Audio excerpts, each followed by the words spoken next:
I want to try to understand, like I said, how on earth this could have happened here in the United States. And I'm joined by two people who know a lot about Louisiana law and this case in particular. Chris Nakamoto is an anchor and chief investigative reporter for WBRZ-TV. He broke this story.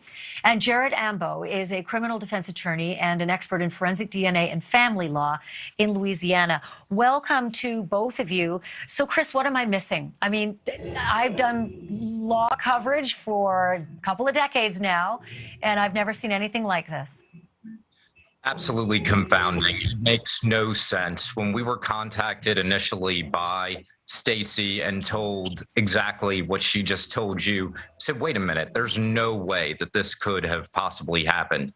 Then we start taking a look, asking questions. We did our due diligence, asked questions, tried to pull the court records. Of course, a lot of them were sealed, tied to the custody decisions, essentially that the judge made. And so we called the judge's office. We said, hey, look, we need some, clarification on why this happened. A person in his office cited judicial canons being a reason as to why he can't talk about any case. But late this evening, just a couple of hours ago, a press release came out saying that all those records are unsealed. So you better believe when the court opens at 8:30 tomorrow, we will be there to read exactly why he did this. And as part of the release that came out, he said that there will be written responses for the actions that were taken that have been filed into the record. So it'll be curious to see if those were added today. Were they dated? Were they added at the time that those records were sealed? Or was this done to kind of CYA after, numerous other media outlets saw our story and began asking questions as well?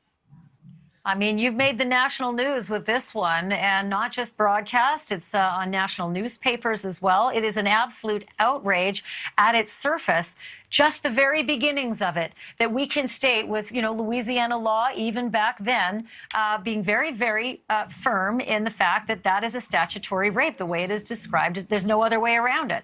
So with that in mind, Jarrett, is there any way you can explain any of this? I mean, is there some shenanigans going on in small town Louisiana where this kind of thing just happens? Because I don't believe that. Well, the unfortunate reality is that that's sometimes the case. I know Judge Cash. I know Judge Cash to be a reasonable person. And so my initial reaction, much like Chris's, was to reach out to Chris and say, is this the whole story, Chris? Is this really what's going on? Because it's confounding indeed. How do you explain what's happening here? And yet the only thing that I keep falling back to is this guy connected? Does he know someone? Has he gotten someone in the ear of the judge? Has he, and it's not in the ear of the judge to say, Judge, do something unfair. It's in the ear of the judge to say, hey, Judge, this is a really good guy and everything he says is the truth and everything she says is a lie. That's how this works, right? This isn't a backdoor deal where Judge, do something unethical, because Judge Cash wouldn't do that. What he's being told is that this guy is good and right and not lying, and this woman is lying, and that's how these things are done. And so that's what I think is going on here. Well, that's like comparing, you know what, Jared, that's like comparing debate club in high school to math class. There are definitive answers in math class, and debate is all up for subjectivity. And in math class, we learn that 16 minus 16 when you're 32 years old is child under the law. So with that in mind, Chris, right? So I'm learning tonight that the DA now says that there's going to be a once-over on this. I think the wording was we're going to be looking into it, but the DA says that till now the office had no knowledge of this case. How is it possible the DA has no knowledge of this case if there's a custody case being asserted in a court of law before a judge, officers of the government, and no one says to the DA, this young woman says that the man raped her statutorily, and it actually measures up 16 years ago. How on earth could the DA not know about this? Those are very valid questions. And so we asked the district attorney after our story aired. We asked even before.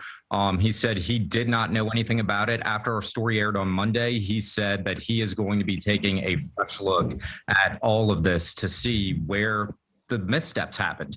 I think the biggest point here is a police report was filed 7 years ago, 2015, alleging this improper action. And for 7 years, a law enforcement entity literally allowed it to sit on a shelf somewhere, and it appears nothing was done.